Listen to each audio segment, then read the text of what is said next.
Asha Dore with Parley Lit, and you're listening to Totally Biased Reviews. My name is Anna Ioanes. I'm Associate Professor of English at the University of St. Francis in Joliet, Illinois. And there at USF, I teach courses in American literature, in writing, and in cultural theory.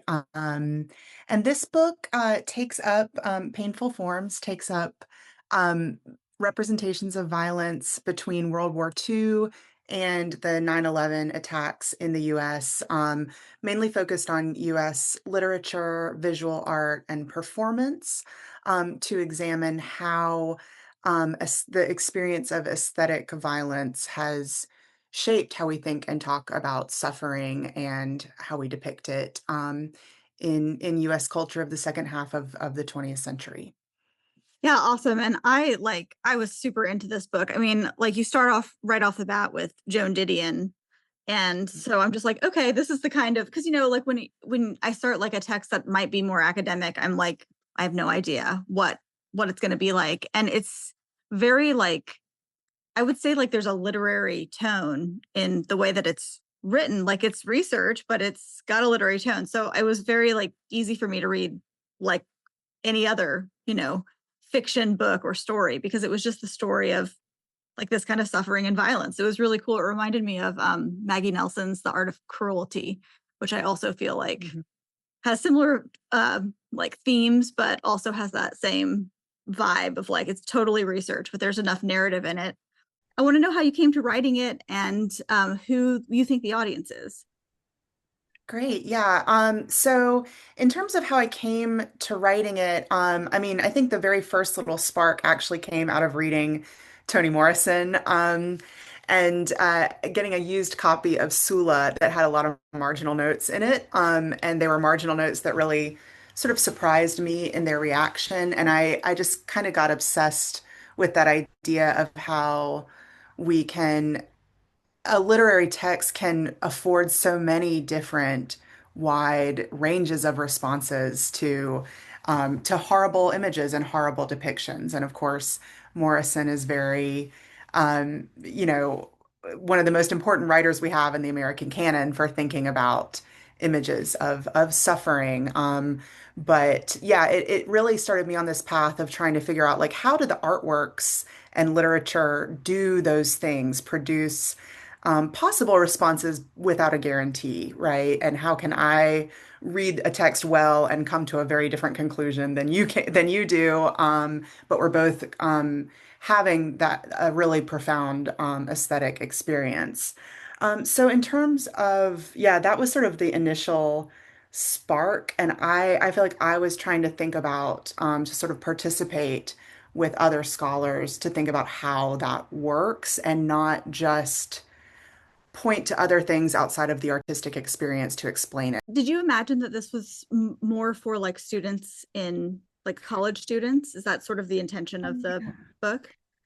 Sure, yeah, the audience, yeah. Mhm. Yeah, so I think it's a scholarly book. I do think one of the main audiences is researchers in American literary studies and American studies more broadly.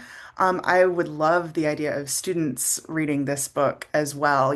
I try to bring some of the same conversations that I want to have with readers in the book to my classroom teaching. And in turn, I mean, I think, I write a little bit about Slaughterhouse-Five in the book, and I first really started thinking about that book with students. And so my classes are very much in in this book too.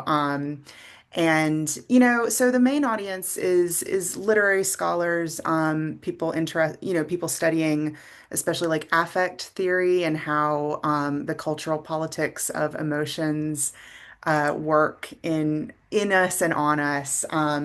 But I love the idea of it reaching a broader audience too. And I hope that it does. I think anyone who cares about how not only art moves around the world, especially in our, increasingly mass circulated, you know, just we're constantly bombarded by images, all kinds of images, all kinds of meaning-making tactics. And I hope this book gives us some tools for navigating them and understanding how they work.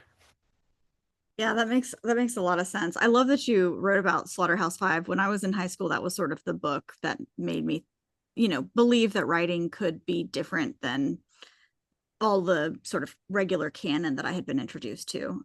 It was just so different, and I think got me to think about like different perspectives in a different way. So it was cool to kind of like, oh, I haven't thought about that book in like 25 years. Yeah. um, but it's so true what you're saying about like how being in a classroom like will inform your own work. Like I feel like teaching, that whole like cliche about like you learn through teaching, is so true. Like you just like start conversations, and if you start listening, so much happens. It's amazing. So it's really cool that that happened. What was the hardest part of writing this book? Was there a hard part, or did it come easy? Um, so there were definitely hard parts of writing the book. I think the hardest part was honestly finding the time for a lot of, especially the research I had to do over the course of developing the book. I had, at sort of the beginning of this book's life, I had a research fellowship at Duke to look at Kathy Acker's papers, and I looked at a bunch of Riot Girl zines as well. Even though some of that research didn't end up making it into the book. And then I was really grateful to do some more work. I had a fellowship at Emory a few years later to look at Flannery O'Connor's papers, and that archival work really, um, I think helped me figure out the argument of the book. For example, I didn't know. I hadn't seen any of Flannery O'Connor's, early sketchbooks or paintings and things like that. She was experimenting a little bit with like cubist aesthetics and abstraction, things that we don't associate with, the Southern Gothic O'Connor. So that stuff was, as I got further in the process of creating the book, it just gets harder and harder to get away to the archive for a week or something like that. So just finding the time to work on the book was the biggest challenge. But at the same time, writing was sort of the the best part of my day, the thing that kept me going in the midst of some busy semesters and ups and downs of life. And I think working out the sort of central core argument was a big challenge of the book. And reading work from Leo Bersani and Ulysse Dutoit on this concept of aesthetic violence kind of helped me unlock some things that I had been struggling with for a long time in terms of the argument. It's like the way the chapters are organized is so interesting to me. And of course, like the very first line of chapter one, like think of the guillotine and the way that, using the guillotine as in the framing device and bringing that to James Baldwin. It's such an interesting way to start a book. I mean, it's like so cool, especially a scholarly book. Like it's so like visceral. Um, Mhm. and I wonder how you decided to, choose your subjects in the chapters, because it seems so expansive. I mean, you go from like, street theater, Andy Warhol, like you said, the Riot Girl, which I was so glad that this was included in a scholarly text. I know that's been happening more and more, but I grew up in like a punk community. So it's always nice to know that, people are taking some of that work seriously. There are a lot of flaws for sure, which you mentioned in your book. But Sure, yeah.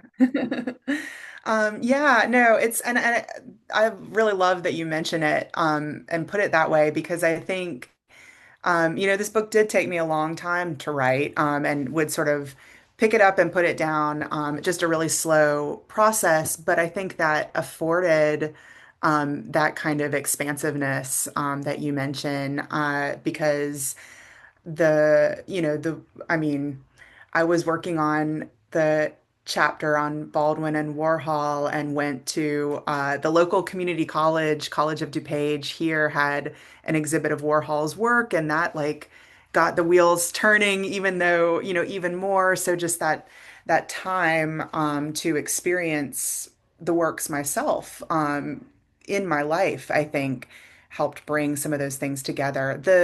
The sort of structure of the book is something that I really was committed to for a long time, even as the content has shifted and morphed. And I tried to kind of just bring a lot of voices in to each of those chapters. But I really wanted to kind of have that taxonomy almost of different forms, and to think about how a form like a frame can work across media and do, similar things regardless of the medium, but also, I try to pay attention to the differences too. That was definitely something that going through the peer review process with this book helped me sharpen, I think, in terms of the argument.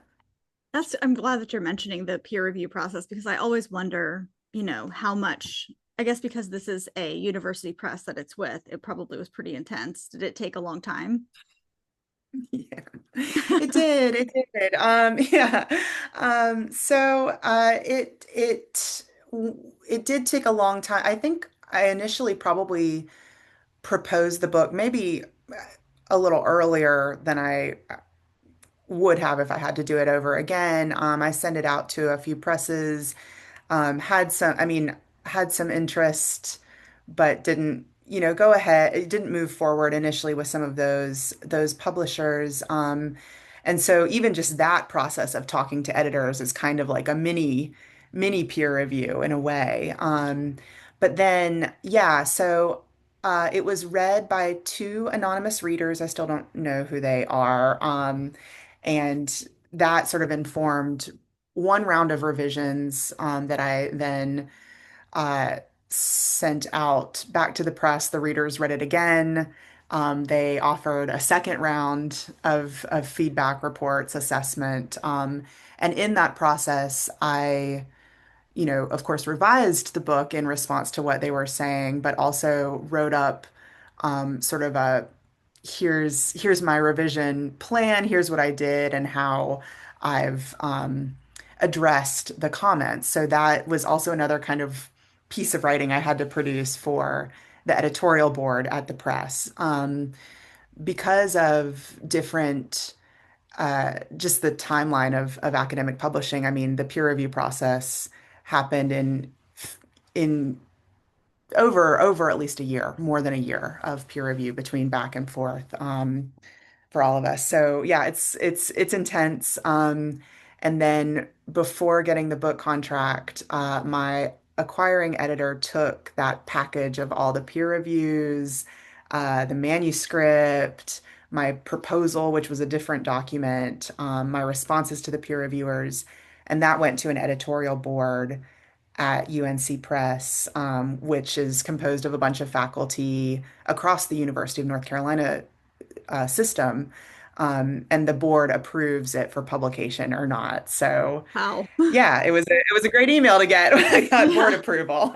I bet. That's awesome. Wow, I had no idea. And I feel like that's something that I've learned over the last couple of years, how many other pieces of writing you always have to do in support of your writing or that are just as creative or generative as the writing itself in like every genre that I have heard of so far. It's like, I guess maybe like a poetry book to like a indie press might not require like a proposal to several different people that's revised several different times at least.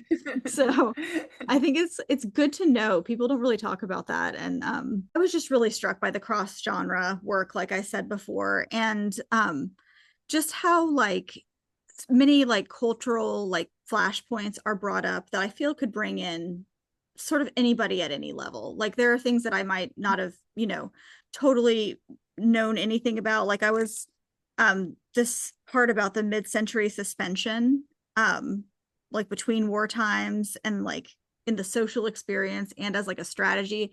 That was like a completely new concept for me. I've never heard of that, but I feel like I don't need to have a background in it. I have it. So I don't know. Do you have anything to say about, what parts of the content like might be like relevant now or anything that you want to like share about what's in it? Sure, yeah.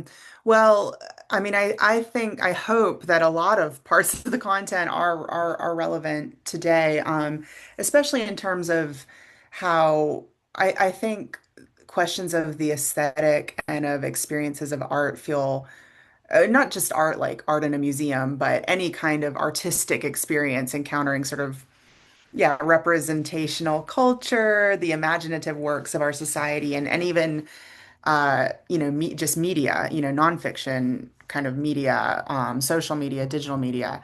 Um, the aesthetic is at the heart of so much of these works' political work too, and so I think that is relevant, makes the book really relevant to today. And I would say, just to kind of get into the content, yeah, the first chapter looks at how framing works in work by James Baldwin and Andy Warhol.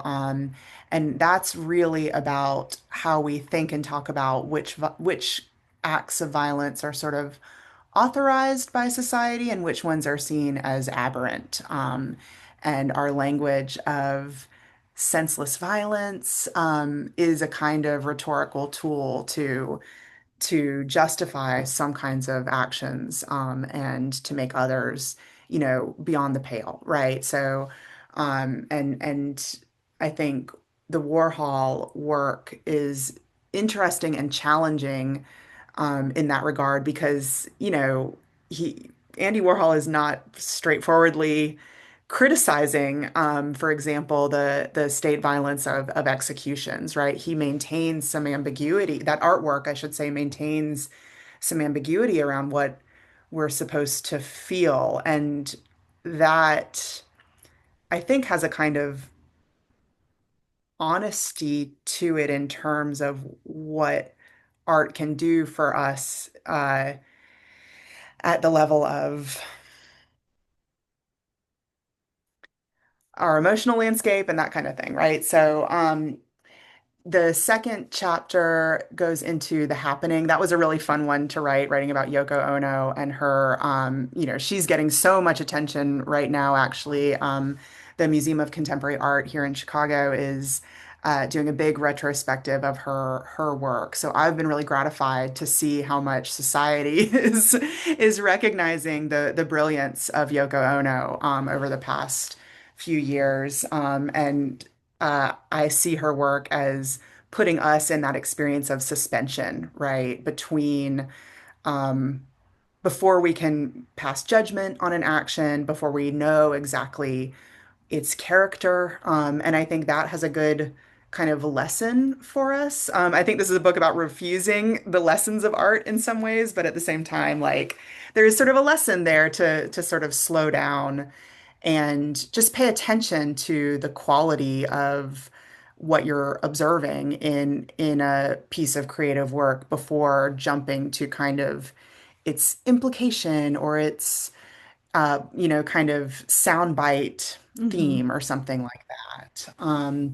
Yeah. The third chapter on the grotesque was sort of the newest one about Flannery O'Connor and Maryat Lee. And that's another one that I just sort of hope people pay more attention to the playwright Maryat Lee. And I hope I can bring some attention to her work there.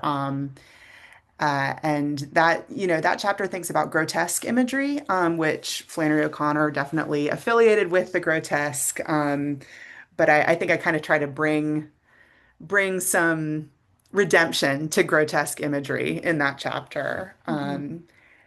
And then just to kind of try to move quickly through the rest, the silhouette chapter we talked about a little bit with Kara Walker's silhouettes, comparing those to Toni Morrison and the way she withholds kind of uh, a politics of sentimental disgust, to invite something a little bit more challenging and ambivalent.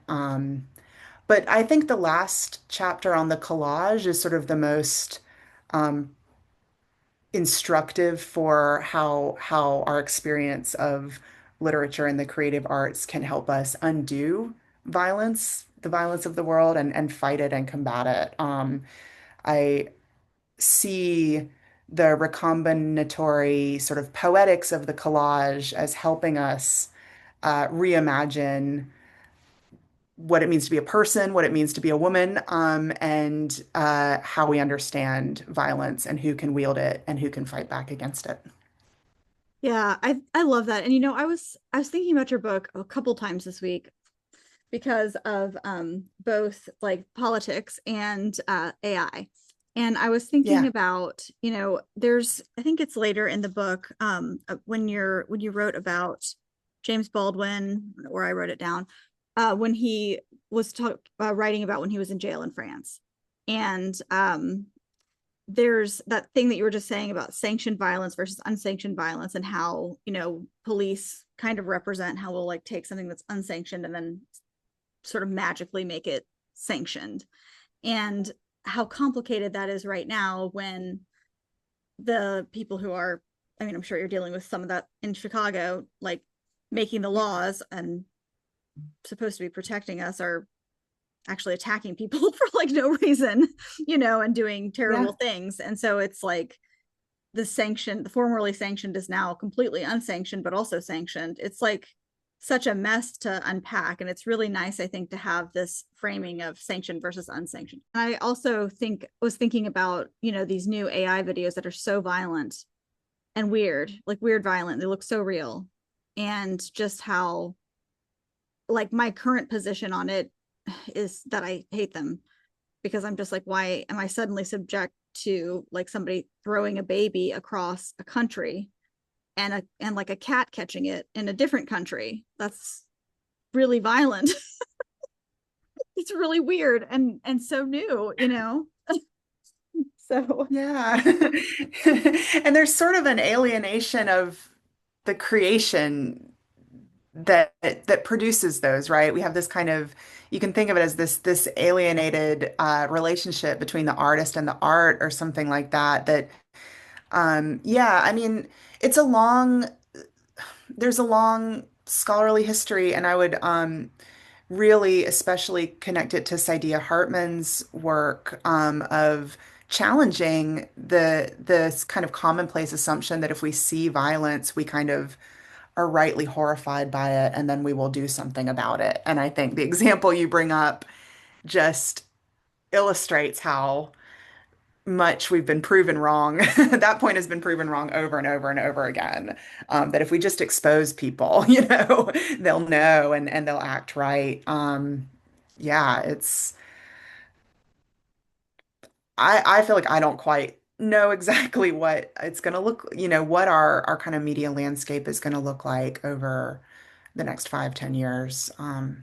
yeah, it's Yeah. overwhelming, and like I feel like blitzed about it. Like I'm just like, I don't know. I'm currently of the mind, this is probably just denial, but that, like when CGI first came out and like everyone was like, oh my God, CGI is going to take over everything. We're not going to need people in movies or whatever. It just got boring really fast. Like people wanted to see real stuff. I mean, like Michael Bay still exists, but it's become less popular, and so I have hope that maybe we'll just get sort of petered out by it. Like it's too much. I don't know. Maybe Yeah. it's just me though. Yeah. Well, and I mean, there's the economy of it, the political economy of it, I mean, the platforms have to exist for these things as well. And I don't know what social media traffic is going to look like over the next 10 years. Is that going to stay as robust? Yeah, I'm with you. I sort of um, won't be totally surprised and sort of partly hope that the AI becoming normal technology, quote unquote, is the path, right? That it is, there's generative language in our email clients. It's but it doesn't, completely upend everything we think or do. We'll see, Yeah, it makes me a little bit hopeful too, because like when I think about it in the context of like exploring and unpacking the nuances of like art and plays and things that just like include real people doing real things, it's sort of like that becomes less of like a dusty book that you find in the library, and more like, oh, how do people do things and what does it mean when they actually do them? Like it sort of like brightens the scholarship of it, I think. It's like, I don't know, because if it's up against this fake thing, then we have kind of a nice frame, right? Where it's like, oh, this is all destroyed over here, but this is real. Cool. Let's look at Mhm. it. So maybe. Yeah. Yeah. And I mean, I think hopefully, we've developed better language, richer concepts for thinking about authenticity, originality, and for making aesthetic judgments. I read recently, I think it was the editorial or like letter from the editors in one of the recent issues of N+1 magazine, and it was a very sort of anti-AI op-ed. And one point they made was that and I read it a little while ago, so if I'm not perfectly quoting them, that's why. But one point they made was that the kind of capacity to evaluate and identify more, authentic acts of artistic creation and language creation is ever more urgent in this moment. Whether it may become more valued, I hope so. I don't know, but I do think aesthetic judgment is not just vibes, not just your opinion, and might be one of the really valuable bodies of knowledge and skill that people can have going forward into this world, this media landscape. I hope. Yeah, I love that. That's like a really nice, it's the one hopeful thing we have, I think, is these kinds of ways of thinking about it. Um, okay, so what are you working on now? I know your book is, just like a baby book. So I could understand if you were not working on anything, just like promoting the book, but if you are, I'd love to know about it. Sure. Yeah. I mean, I certainly am trying to give the book as much attention as I can.